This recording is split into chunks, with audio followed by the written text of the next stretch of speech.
안녕하십니까. 저는 분당의 웃는 치과 원장 이정삼입니다. 오늘 제가 발표할 강의의 제목은 전치부 임플란트는 왜 어려울까라는 제목으로 준비를 했는데요.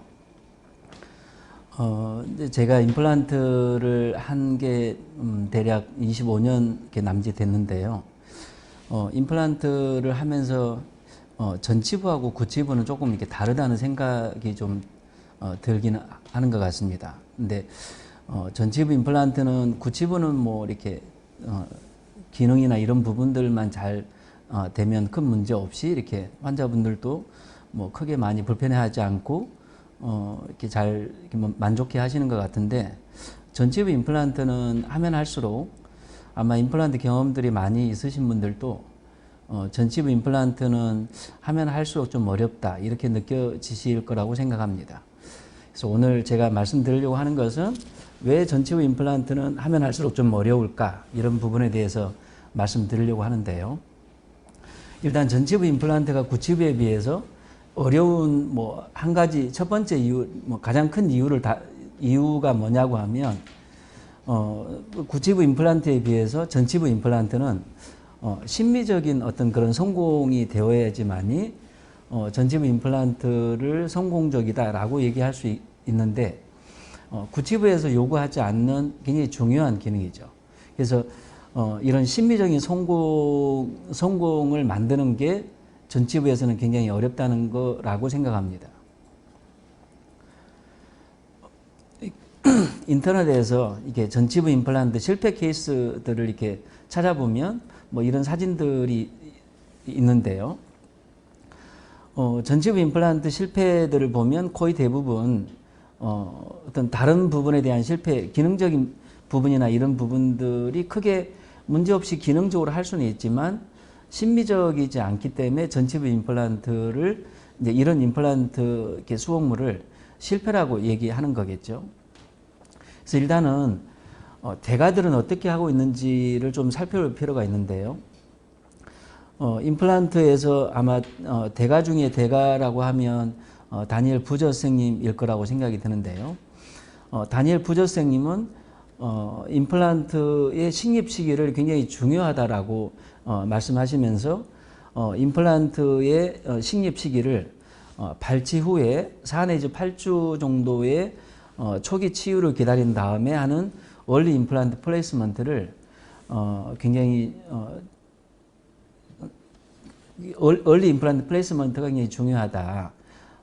얼리 임플란트 플레이스먼트가 심미적으로 어떤 그런 수복을 만드는 데 있어서 굉장히 유리한 부분이 있다고 그렇게 이제 말씀하십니다. 그래서 다니엘 부저 선생님은 보통 이제 발치 후 즉시 임플란트는 이분의 논문에서는 10% 이하라고 하고 있고요. 얼리 임플란트 플레이스먼트가 80%가 넘게 하고 있다고 하시니까 거의 대부분의 임플란트, 전치부 임플란트 증례에서 얼리 임플란트를 하고 계신다고 볼 수 있죠. 이분의 10년 팔로우, 6년과 10년 팔로우의 그 결과를 이렇게 보고를 했었는데요. 그 결과를 잠깐 살펴보기 전에 이분의 이제 하고 있는 얼리 임플란트 플레이스먼트를 잠깐 보시면요. 보통 이제 발치하고 나서 이렇게 그냥 스폰테니어스 힐링을 하거나 아니면 발치와에 이렇게 뭐 약간의 발치와가 힐링이 되는데 도움이 줄 수 있는 이런 D번 사진과 같은 뭐 이런 처치를 하기도 하시고요. 뭐 이렇게 해서 4 내지 8주가 지난 다음에 이제 임플란트를 식립하려고 보면 이분이 이제 이 얼리 임플란트 플레이스먼트를 중요하게 생각하는 이유 중에 하나가 이미디어트 임플란트를 하지 않고요.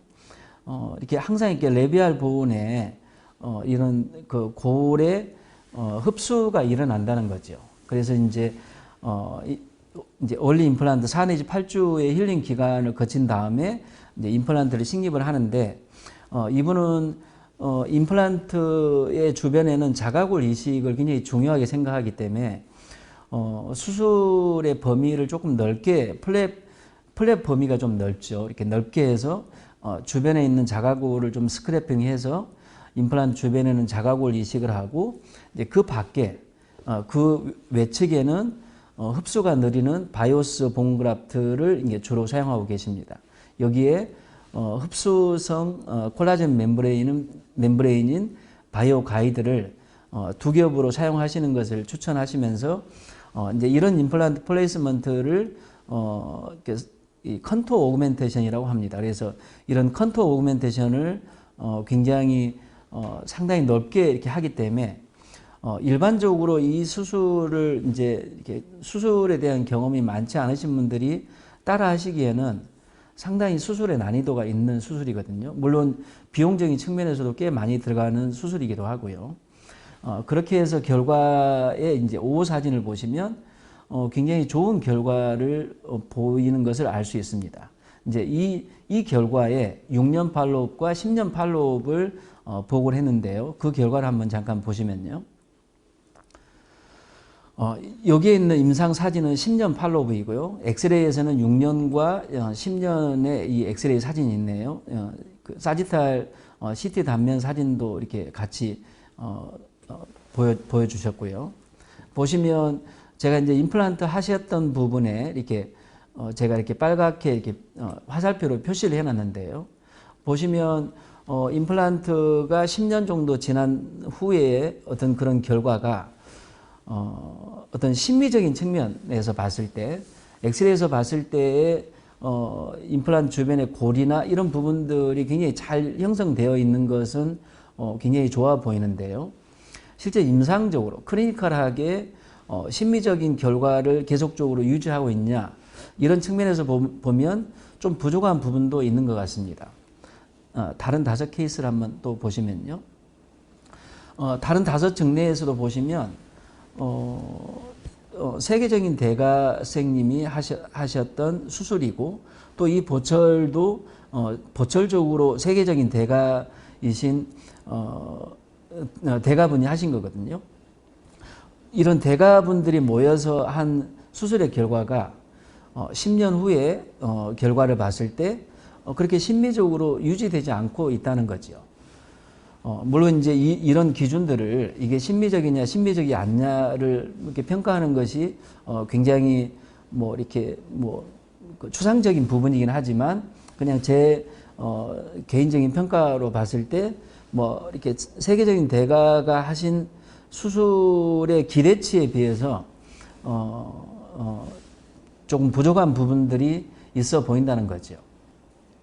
그래서 이제 심미에 대한 것이 실제 이렇게 굉장히 추상적인 그 말인데요. 이 심미를 좀 더 구체적으로 이렇게 이제 평가하기 위해서 이제 그런 기준들을 제시한 논문이 있는데요. 이 벨저생님이 조금 전에 말씀드렸던 그런 임플란트의 보철을 부저쌤과 같이 하시고 계시는 쌤이시거든요. 이 벨저생님이 이 심미를 평가하는 기준으로 이 핑크 파트와 화이트 파트를 5개의 항목으로 이렇게 이제 기준을 잡아서 여기에 대한 각각의 점수로 이제 이 결과가 심미적이냐 심미적이지 않냐를 평가하는 기준을 제시를 했죠. 여기에서 벨저쌤도 말씀하셨지만 가장 이게 핑크 에세릭에서 오늘 주로 이제 말씀드리려고 하는 부분이 이 핑크 에세릭에 대한 부분인데요. 이 핑크 에세릭에서 가장 만들어내기 힘들고 도달하기 힘든 부분이 이 루트 컨벡시티, 소프트 티슈, 컬러 앤 텍스처 요 파트 5번째 항목이 가장 점수가 낮게 나온다고 이 논문에서도 지적하고 있습니다. 그래서 그 부분을 조금 더 자세히 보면요. 이 핑크 파트를 이렇게 이제 세 부분으로 3mm 지점, 5mm 지점, 7mm 지점 해서 세 부분으로 이렇게 나눠서 이제 평가해 볼 수 있는데요. 가장 심미적으로 영향을 많이 미치고 있는 부분이 3mm 지점에 해당하는 이 A 부분에 대한 부분이라고 이렇게 볼 수 있습니다.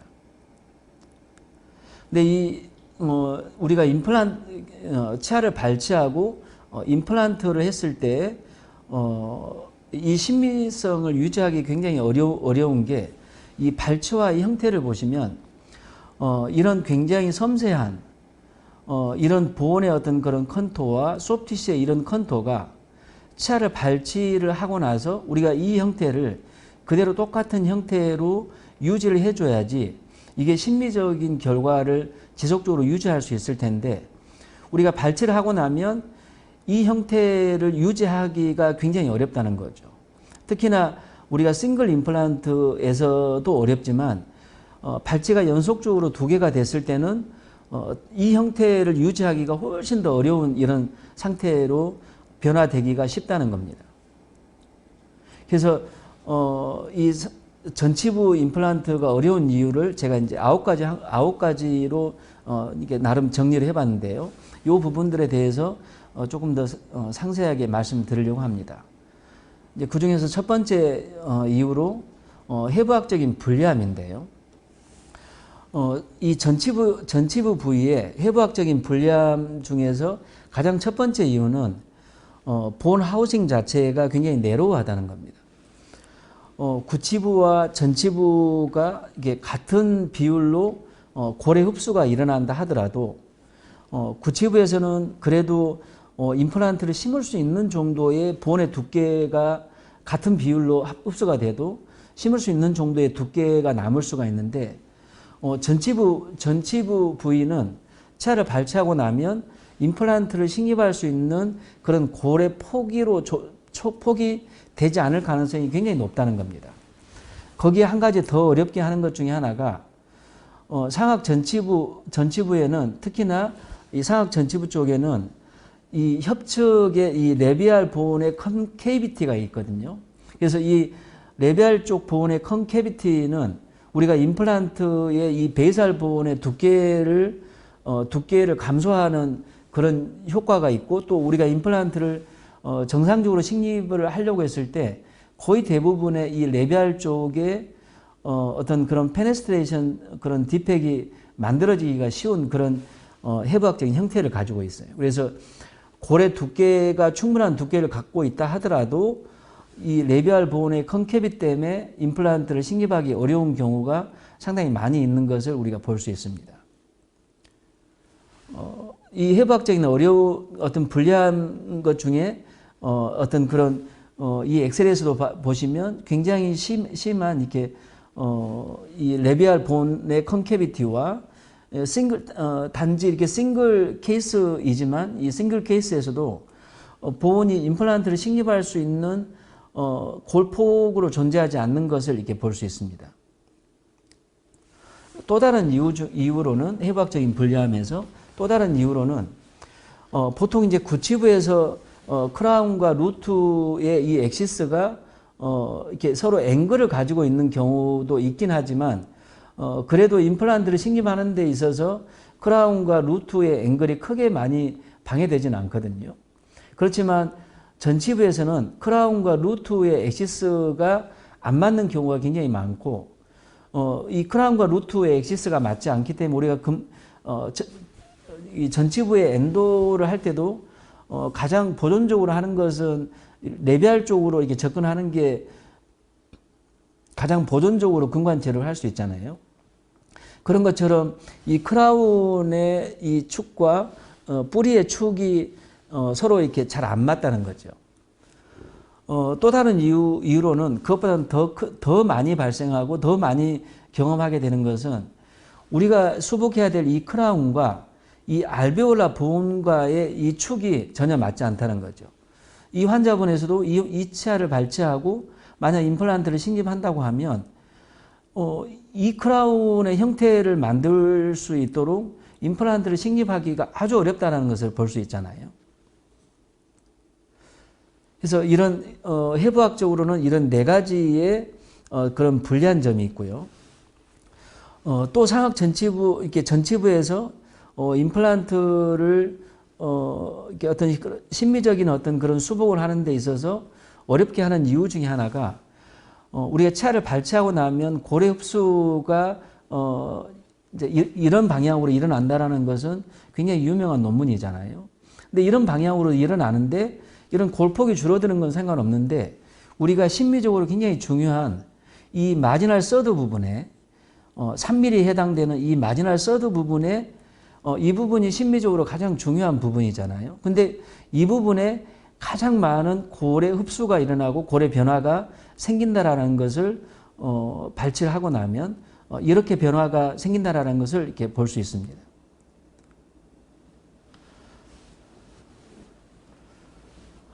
보통 이 마지널 서드의 고래 흡수의 양은 2016년에 발표한 논문을 보시면요. 논문을 보시면 이 마지널 서드의 62.35%의 고래 흡수가 일어난다고 이렇게 보고하고 있습니다. 세 번째로 이 전치부 임플란트를 어렵게 하는 이유는 치은의 퇴축이 일어난다는 거거든요. 우리가 정상적으로 굉장히 심미적으로 수복을 마쳤음에도 불구하고 이게 시간이 지나면서 치은의 퇴축이 거의 대부분의 증례에서 치은의 퇴축이 일어나는데 닥터 칸의 논문을 보시면 팔로업 기간이 2년에서 8년 정도밖에 되지 않는데요. 그렇게 긴 기간도 아니죠.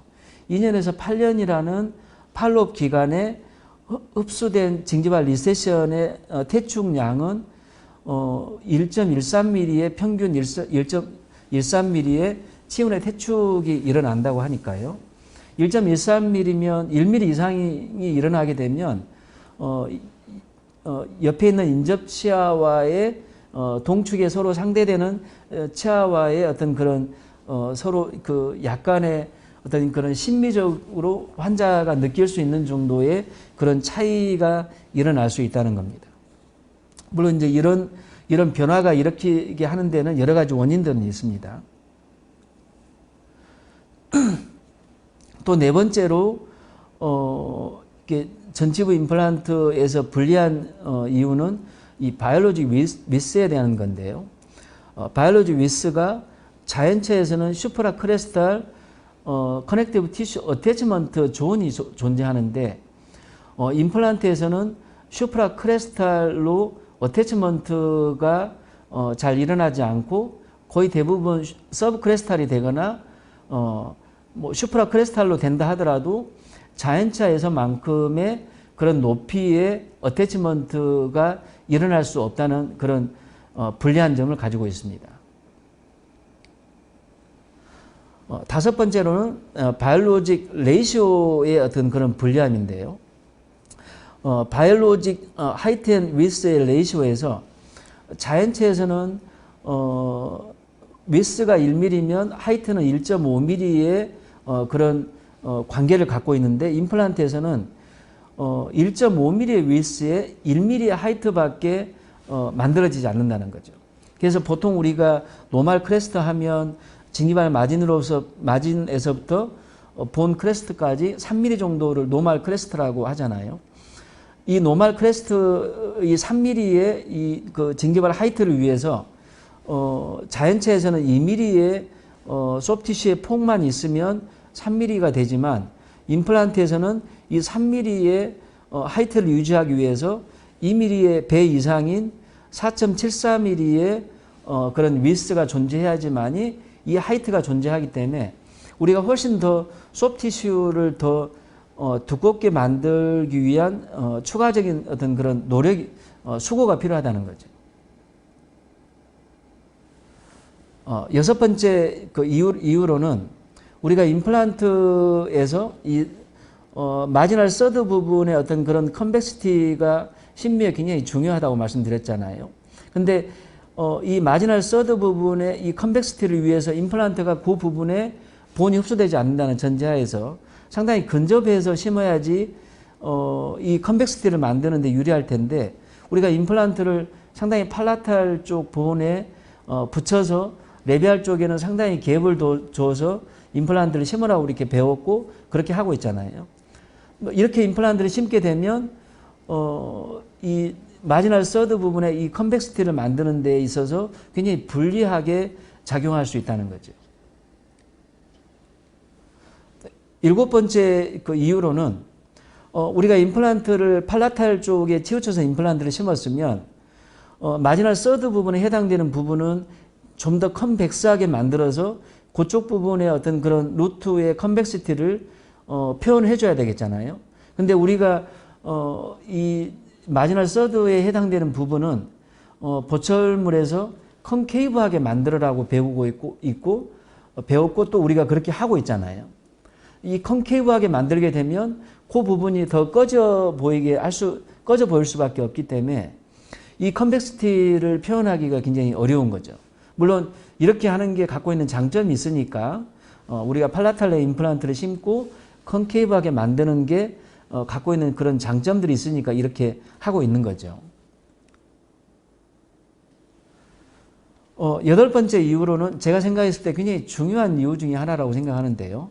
여덟 번째 이유로는 굉장히 내로우 스페이스라는 거죠. 우리가 발치하고 임플란트를 심었을 때 이 스페이스 자체가 굉장히 내로우한 스페이스이기 때문에 이 내로우한 스페이스가 무슨 문제를 일으킬 수 있냐라고 생각할 수 있지만 이제 제가 말씀드리려고 하는데 상당히 문제의 소지가 많이 생길 수가 있어요. 이제 이 정례에서 제가 말씀드리려고 하는데요. 이제 임플란트를 비교적 적절한 위치에 잘 심었다고 생각된 그런 정례인데요.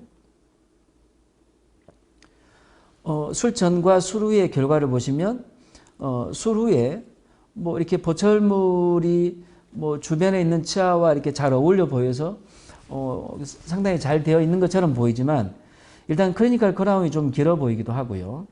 더 문제는 파필라의 하이트가 주변에 있는 인접 치아와 동쪽에 있는 반대편에 있는 치아와 비교했을 때 파필라의 하이트가 굉장히 많이 낮아졌다는 거죠.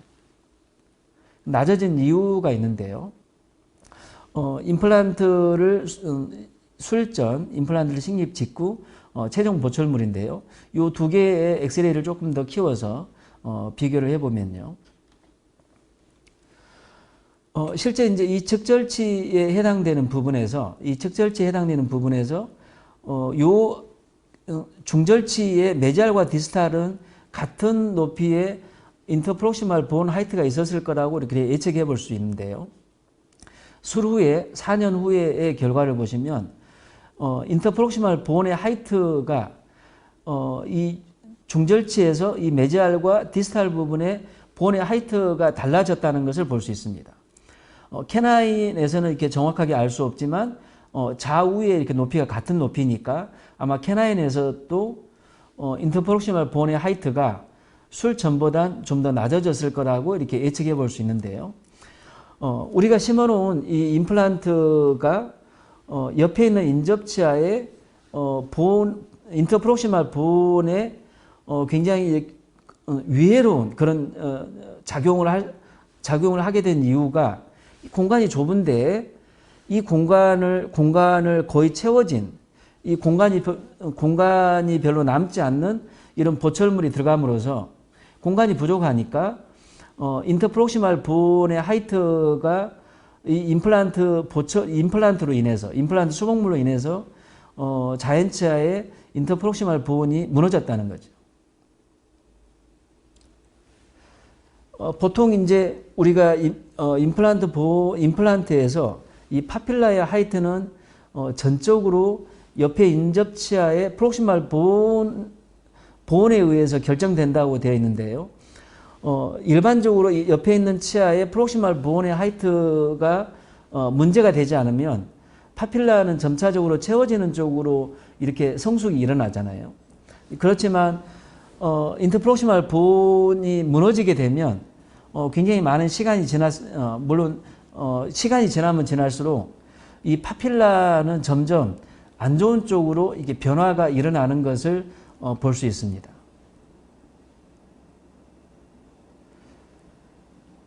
이제 이 환자분은 중절치 케이스인데요. 임플란트가 02년도에 식립이 돼서 18년 5월 달이니까 15년 6개월의 그런 팔로업 기간을 갖고 있네요. 보시면 임플란트 측면에서만 보시면 임플란트 주변의 골 상태나 이런 것들이 굉장히 좋아 보이는 것처럼 그렇게 보이지만 두 개를 자세히 보시면요. 술 전에 임플란트 주변에 이렇게 메지알과 디스탈 쪽에 크레스탈 보온의 하이트가 거의 같은 레벨에 있었던 건데요. 이게 시간이 15년 6개월이 지난 다음에 디스탈 쪽은 프록시말 보온의 하이트가 많이 낮아지지는 않았는데 메지알 쪽은 술전에 비해서 상당히 많이 낮아진 것을 볼 수 있습니다. 이 술전에 비해서 이렇게 상당히 많이 프록시말 보온의 하이트가 낮아지게 되면 나중에 임상 사진을 보여드리겠지만 시간이 오래 지날수록 파필라는 더 좋지 않는 쪽으로 이렇게 변화가 일어난다는 거죠. 그래서 이 전치부는 굉장히 공간이 좁기 때문에 이 좁은 공간이 옆에 있는 주위의 자연치아의 이 바이올로지를 침해할 수 있다는 거죠. 그래서 이게 우리가 많이 익히 알고 있는 이 휠러의 이 서빅스에서의 그 MD 다이아미터를 보면 상악에서 이게 측절치 뭐 캐나인 뭐 요 속옷 부위 요 부위에서 불과 이 서빅스에서의 다이아미터가 5mm 정도밖에 되지 않으니까 보통 일반적으로 우리 알베올라 보온이 있는 부분이 서빅스나 그 서빅스보다는 좀 더 하방이잖아요. 그 부분에 우리가 임플란트로 수복을 하는데 그 부분의 수복의 두께가 이 두께보다는 더 두꺼워지면 옆에 있는 인터프록시말 보온에 위해롭게 작용할 수 있다는 겁니다. 화학에서는 더 좁은 공간이 될 수 있고요. 보통 우리가 이제 임상에서 사용할 수 있는 어버트먼트의 최소 단위의 두께가 보통 한 4.5mm 정도가 기본 두께잖아요. 이 4.5mm의 어버트먼트를 가장 정위치에 정확하게 임플란트를 심었다 하더라도 실제 보철물이 들어갈 수 있는 두께의 폭이 나오지 않기 때문에 우리가 조금만 실수가 된다 하더라도 옆에 있는 자연치아의 이 바이올로지를 해치는 쪽에 그런 결과가 되기가 아주 쉽다는 겁니다. 하악 전치부는 굉장히 좁은 공간이죠. 이 환자분은 보통 일반적인 그런 공간보다 조금 더 좁았던 환자분인데요. 여기서 이제 임플란트를 캐나인과 이렇게 이제 캐나인에 이렇게 브릿지를 하는 것도 장점이 있지만 환자분이 캐나인의 브릿지를 원하지 않으면 이렇게 이제 임플란트도 할 수 있는데요.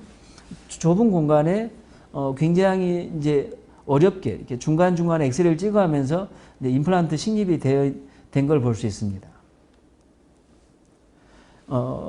술 전과 술 후의 결과를 보시면 임상적인 결과는 크게 나빠 보이지 않죠. 임상적인 결과는 크게 나빠 보이지 않는데 이 임상적인 결과가 장기적으로 유지될 수 있냐, 유지될 수 없냐는 엑스레이에서 양쪽의 인접치아의 프록시말 보온의 하이트가 어떻게 됐느냐가 이제 결정을 하는 거죠.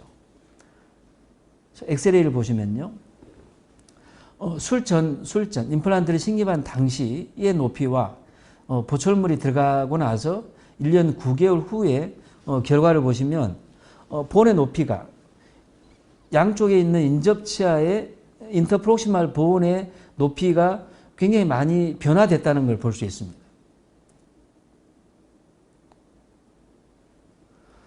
조금 전에 보셨던 그 환자분의 임상 사진인데요. 15년 6개월이 지났어도 죄송합니다. 15년 6개월이 지났어도 메지알 쪽의 파필라는 메지알 쪽의 인터프록시말 보온 하이트가 좀 무너졌다고 했잖아요. 그쪽의 파필라는 술 전에 비해서 이렇게 임플란트를 하고 나서 직후에 비해서 전체적으로 파필라 하이트가 굉장히 많이 낮아져 있는 걸 볼 수 있죠. 그리고 이 부분에 블랙 트라이앵글이 약간 발생한 것도 볼 수 있고 아무튼 이 블랙 트라이앵글보다는 더 중요한 것은 파필라의 하이트가 낮아져 버렸다는 거죠. 시간이 지나면서. 일반적으로는 좀 더 길어지는 쪽으로 변화가 일어나는 게 정상인데 임플란트가 옆에 있는 인접치아의 인터프록시말 보온에 위해롭게 작용했기 때문에 파필라의 하이트가 무너져 버린 거죠.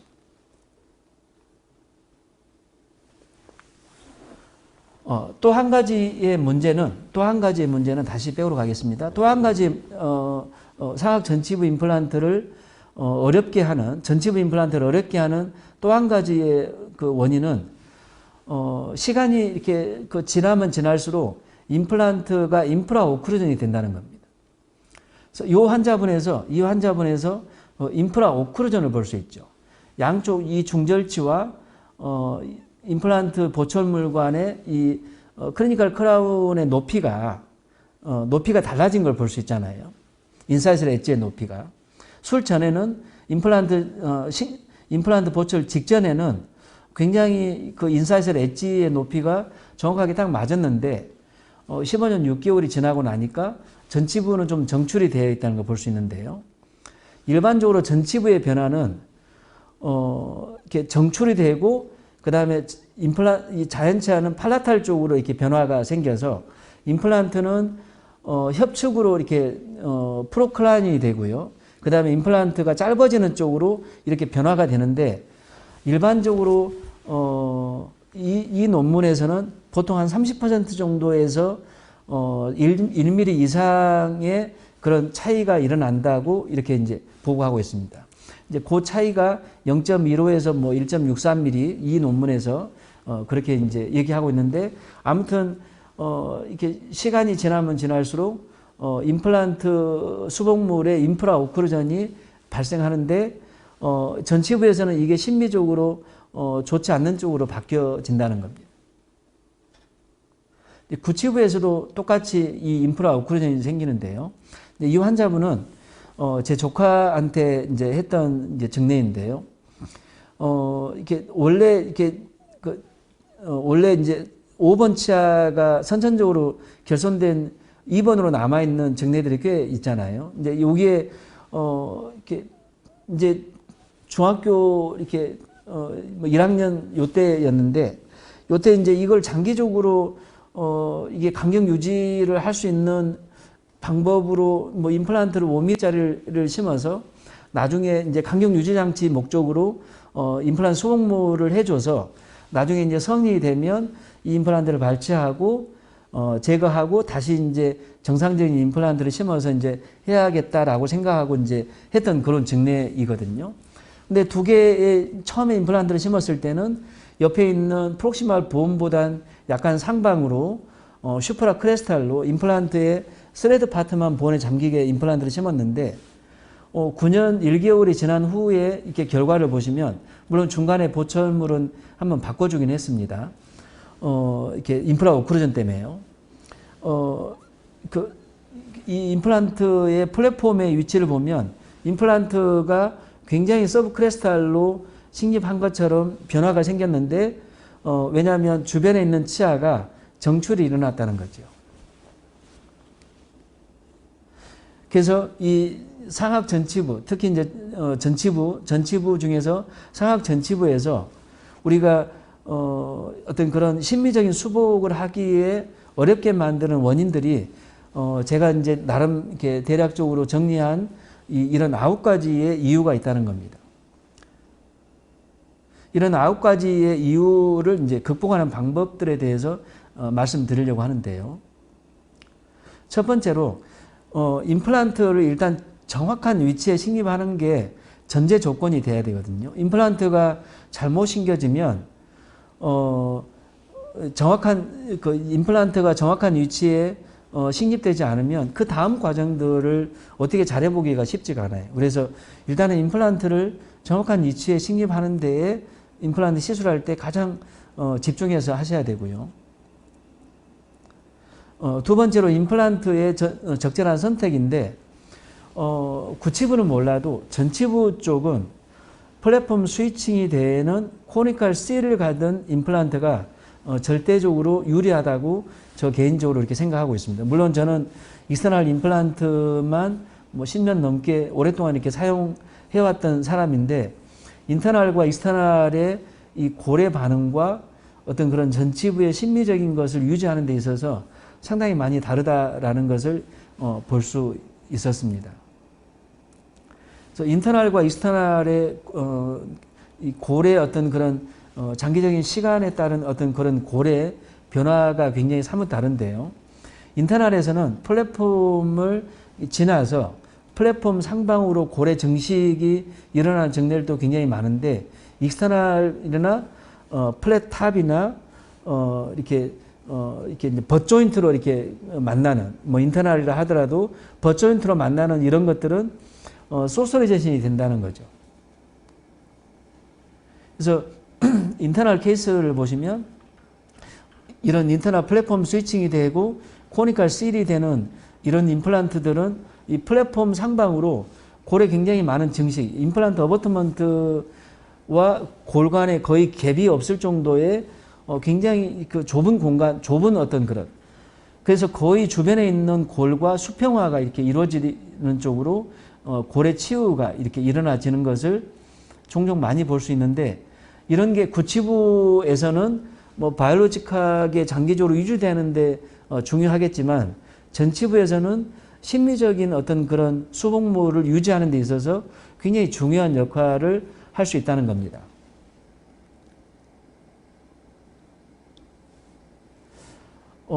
이게 중간에 질문이 와서 잠깐 말씀드리겠는데요. 성장 완료가 되기 전에 제가 이제 제 조카한테 이제 중학교 1학년 때 임플란트를 심었던 증례를 말씀드렸잖아요. 이런 경우에 임플란트를 꼭 빼야 되는지에 대한 질문이 있는데요. 임플란트가 이제 그렇게 한 증례가 제 조카가 2명이 있었는데 한 명은 그 5mm짜리 임플란트가 아무 문제가 없어서 부철만 새로 해줬고요. 나중에 문제되면 그때 가서 다시 해주면 되니까.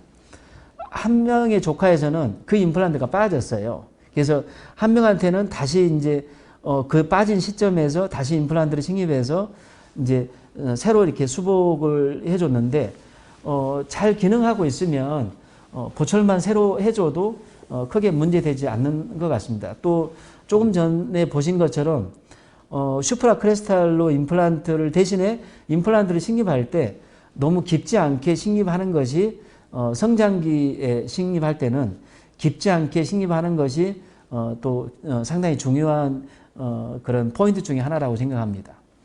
계속 이어서 이제 말씀드리면요.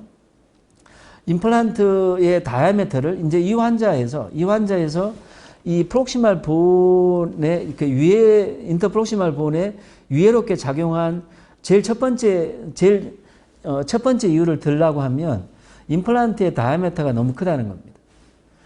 왜냐하면 이 공간을 이 임플란트 자체가 엄청나게 공간을 많이 차지해 버린 거죠. 그래서 이 공간을 충분하게 이제 만들어주면 또 다른 어떤 그런 치유의 양상을 보이거든요. 그런 증례는 이따가 다시 이렇게 보여드리도록 하겠습니다.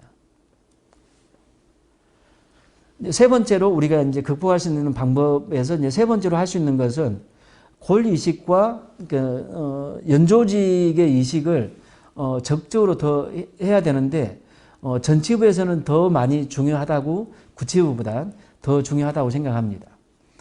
이제 이 연조직 이식에서 이제 굉장히 심플하고 굉장히 짧은 시간에 이렇게 뭐 힘들지 않게 할 수 있는 것 중에 하나가 이 크레센트 쉐입 프리징기발 그라프트라는 게 있는데요.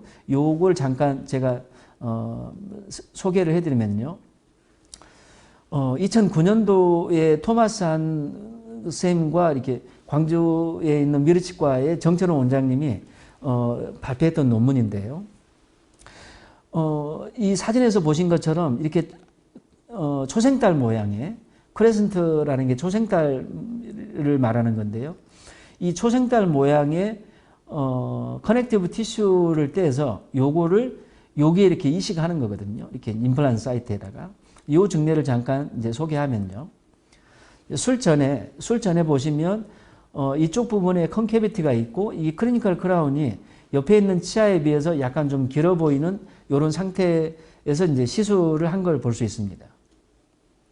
임플란트를 식입을 했고 크레센트 쉐입의 프리징기발 그라프트를 이렇게 한 것을 볼 수 있죠. 이렇게 협측해서 보시면 이 크레센트 그라프트가 되어 있는 것을 볼 수 있습니다.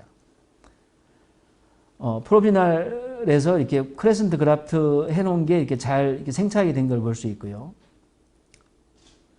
3년 1개월 후의 결과를 보시면 굉장히 볼륨이 많이 증가되어 있고 클리니컬 크라운이 프로미널 상태보다도 더 이렇게 짧아져 있는 걸 볼 수 있습니다. 일련의 그 결과들을 비교를 해보시면요. 술전, 수술 직후, 프로비저널, 그 다음에 파이널을 보시면 확연하게 클리니컬 크라운의 어떤 그런 길이가 좁은 쪽으로 이렇게 변화가 일어났다라는 것을 확인할 수 있습니다.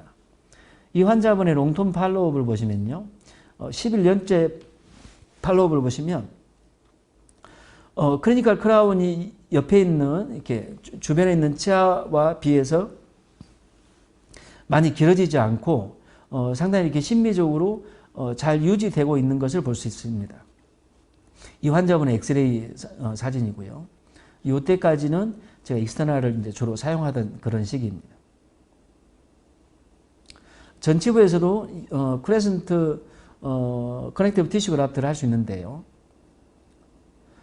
마찬가지로 같은 부위에서 이렇게 조직을 떼서 조직을 이제 임플란트를 식립하고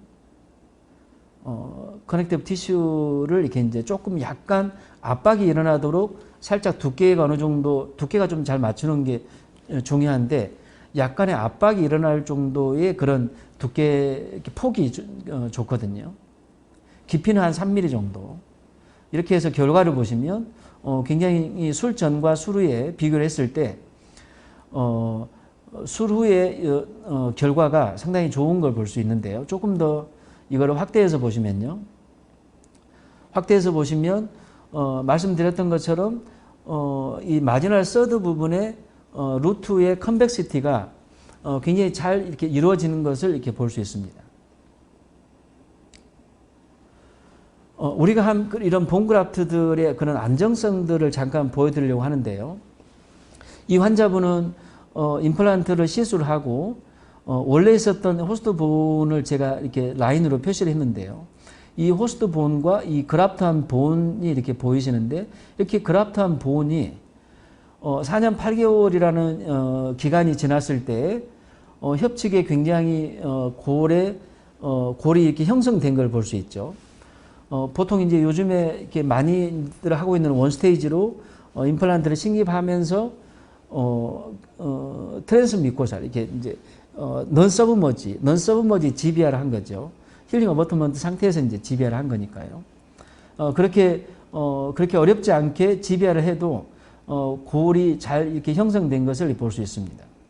그래서 물론 이렇게 이제 뭐 어떤 그런 본의 어떤 그런 디에센스나 페네트레이션이 없으니까 골리식을 하지 않아도 이 임플란트의 어떤 그런 장기적인 유지 측면에서 크게 문제 없을 수도 있는데 뭐 이렇게 하는데 어렵지 않으면 이렇게 하는 게 좋겠다고 생각이 들잖아요. 다른 증례를 보시면요. 이제 술 전에 6번 자리인데요. 술 전에 보시면 상당히 이 골폭이 좀 이렇게 좁아들어 있는 환자에서 임플란트를 식립하면서 이제 골 이식을 한 거죠. 이렇게 이식했던 골 이식이 3년 9개월째 이렇게 팔로업에서 사지탈 섹션에서 보시면 굉장히 임플란트 주변에 충분한 그런 골 폭이 만들어진 걸 볼 수 있고 골의 어떤 그런 덴시티도 잘 이렇게 유지되고 있는 것을 볼 수 있습니다. 물론 이제 좀 시간이 지나면 지날수록 이제 이 부분 안쪽에서 캔슬러스 파트가 생기고 좀 더 이 호스트 본과 더 잘 어울리는 이런 본의 형태로 변화해 가는 것을 이렇게 알 수 있습니다.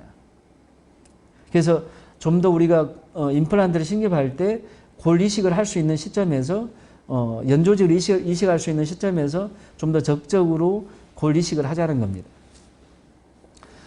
네 번째로 우리가 할 수 있는 것 중에 하나가 우리가 발치해야 될 치아의 상태가 나쁘지 않으면 이 소켓 쉴드 테크닉이라는 것을 사용하게 되면 좀 더 이 협측의 특히 마지막 서드 부분에 어떤 그런 볼륨과 그 신미를 유지하는 데 있어서 굉장히 도움을 줄 수 있다는 건데요. 소켓 쉴드 테크닉이라는 것은 발치할 치아에 협측의 루트의 일부를 남기는 거거든요. 굉장히 얇은 두께의 일부를 남기는 건데 이제 이 소켓 쉴드 테크닉은 이 동영상으로 뭐 소개하고 있는 그런 동영상들이 많이 있어서 혹시 이제 실제적으로는 이 소켓 실드 테크닉이 막상 해보려고 하면 좀 까다로운 술식 중에 하나이긴 해요.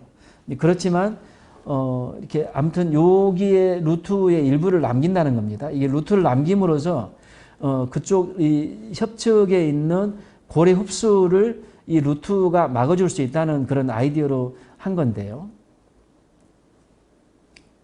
보통 우리가 발치를 했을 때 이 협측골이 보통 1mm 이상, 뭐 이제 어떤 논문에서는 1.8mm 정도의 두께가 됐을 때 고래 흡수가 좀 적게 일어나고 이렇게 일어난다고 되어 있는데 이 고래 두께에 대한 이 조사한 논문이 있어서 소개를 하면요.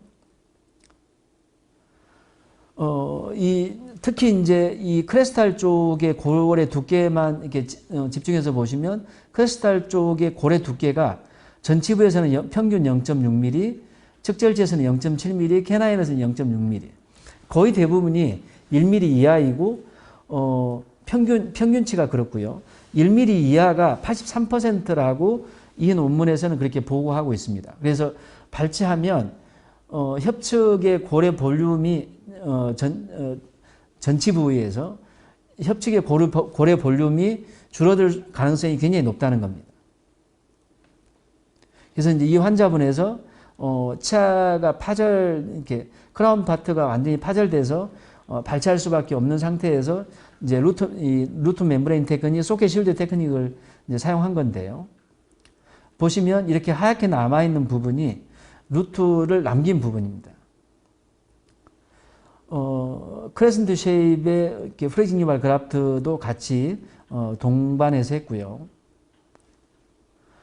힐링이 일어났고 최종 보철물을 세팅하기 전에 이렇게 찍은 사진을 보시면 이 마지널 서드 부분의 어떤 그런 볼륨이 잘 형성된 것을 이렇게 볼 수 있습니다. 이 환자분의 결과 사진이 이제 요거이고요. 이걸 이제 평가했을 때 비교적 루트 컨벡시티와 어떤 그런 소프티슈의 칼라 텍스처가 심리적으로 이렇게 잘 만들어졌다는 거죠. 이 환자분의 3년 2개월 팔로우를 보시면 이 루트 부분의 컨벡시티와 칼라와 텍스처가 굉장히 건강하고 좋은 모양으로 유지되고 있는 것을 이렇게 볼 수 있습니다. 이 환자분의 사지탈 단면이고요. 골폭이 4년 2개월의 팔로업 기간인데 4년 2개월의 팔로업 기간 동안 골폭의 변화가 이렇게 별로 많이 일어나지 않는 것을 이렇게 볼 수 있습니다. 특히나 레비알 본의 하이트가 변화되지 않는 것을 이렇게 주목할 수 있습니다. 다른 증례를 하나 보시면요, 이 환자분도 이쪽에 같은 부위의 측절치인데요. 이제 이런 루트 파절이 있어서 소켓 실드 테크닉을 이용해서 이제 임플란트를 식립해서 최종 결과인데요. 비교적 최근에 했던 그런 증례입니다. 보시면 이 환자분에서는 크레센트 쉐입의 그 프레징 유발 그라프트를 하진 않았던 CTG를 하지 않았던 증례인데요. 보시면 어떤 잇몸의 칼라나 그런 그 전반적인 어떤 그런 심미가 굉장히 잘 유지되고 있는 것을 볼 수 있습니다. 이 환자분의 엑스레이 사진이고요. 술 전에 이 치축을 조금 더 좋은 임플란트의 축으로, 임플란트 축이 좀 더 좋은 쪽으로 바뀌어서 신김한 것을 볼 수 있습니다.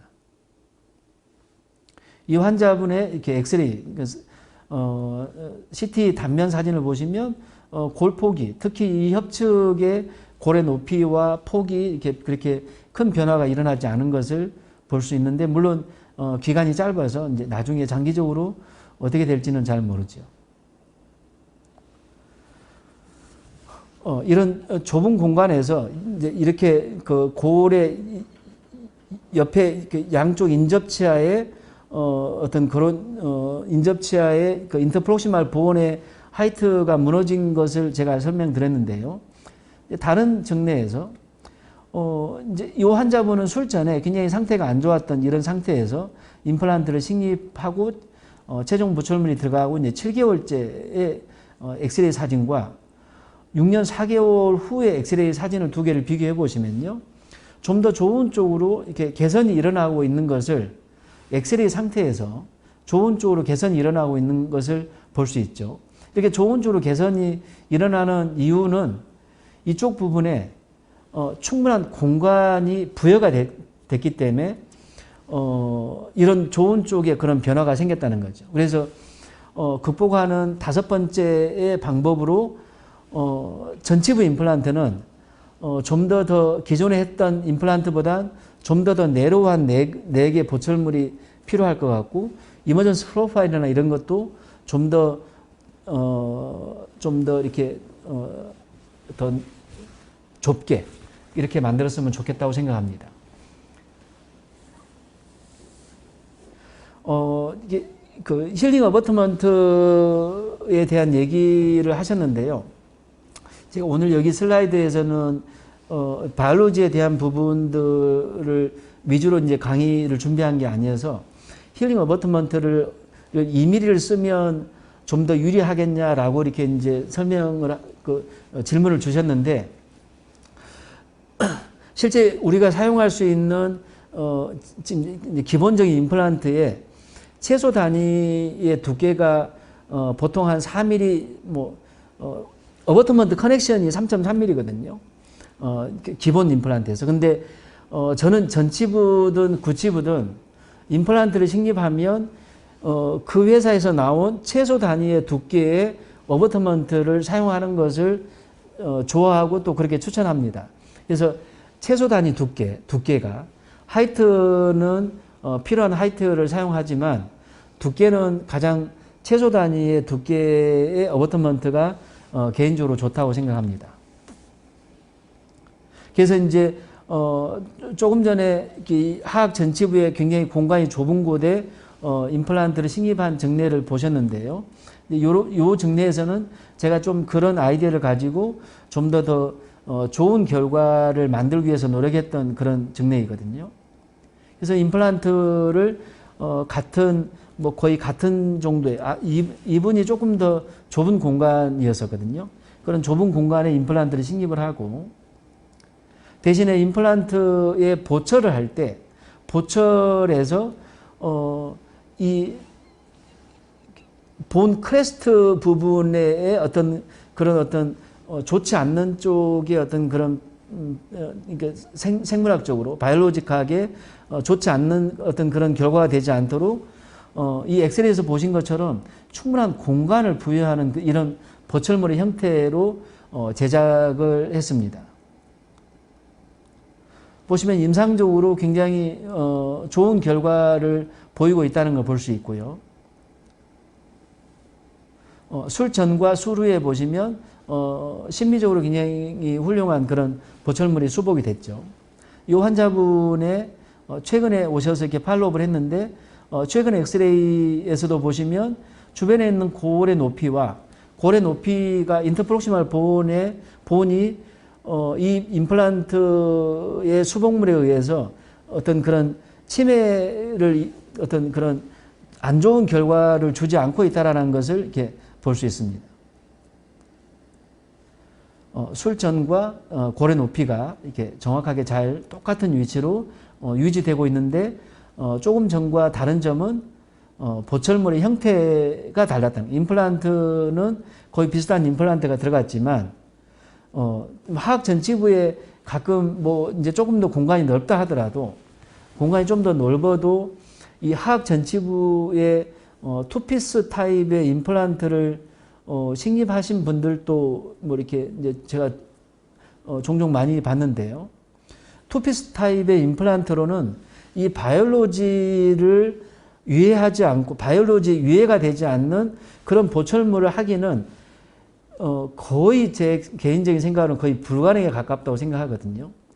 하악 전치부에는 다른 부위는 몰라도 하악 전치부에는 저는 꼭 이런 원피스 타입의 임플란트가 적절한데 이 원피스 타입 임플란트를 할 때도 아래에서 보신 것처럼 좀 더 이렇게 어떤 그런 바이올로지에 유해가 되지 않도록 충분히 공간이 부여되는 이런 보철물의 형태가 중요하다고 이렇게 생각합니다. 그래서 5번째로 해결 방법 중에 하나가 내로내게 보철물이 필요하다는 거죠.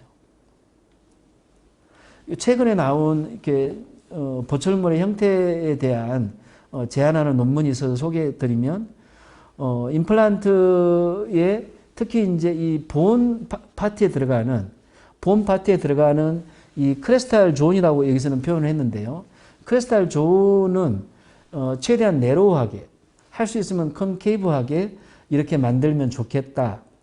나머지는 이제 이머전스 프로파일을 위해서 B의 바운더리 여기서는 바운디드 존이라고 이렇게 했는데 이 부분에서는 좀 더 컨케이브하게 필요에 따라서 이제 필요한 형태대로 만들긴 하지만 이 이머전스 프로파일은 좀 더 원래 있었던 자연차보다는 조금 더 약간이라도 좀 더 쉘로한 그런 형태, 좀 더 내로한 형태의 그런 보철물이 좋겠다고 이렇게 제안하고 있습니다. 이걸 충분히 하려면 충분한 볼륨이 필요하고 이걸 충분한 볼륨을 위해서는 여기서도 거의 대부분 이 논문을 쓴 사람도 본인의 케이스들 거의 대부분은 다 커넥티브 티슈 그라프트를 이렇게 하고 있더라고요. 그래서 결론을 말씀드리면 이 전치부 임플란트를 어렵게 하는 이런 9가지의 이유가 있다는 거죠. 그래서 누가 해도 전치부 임플란트는 어렵고 또 우리가 특별한 어떤 그걸 극복하기 위한 노력을 하지 않으면 좋지 않는 쪽으로 이렇게 이제 결과가 나올 수밖에 없는데 그런 좋은 쪽의 어떤 그런 결과를 만들기 위해서는 이런 5가지의 이런 이제 해결 방법들을 쓸 수 있겠다 이렇게 생각합니다. 제 오늘 강의는 이렇게 마무리가 됐고요. 추가 질문이 없으시면 제 강의는 이렇게 마무리하도록 하겠습니다. 감사합니다. 치과계 중심 채널 치해신보TV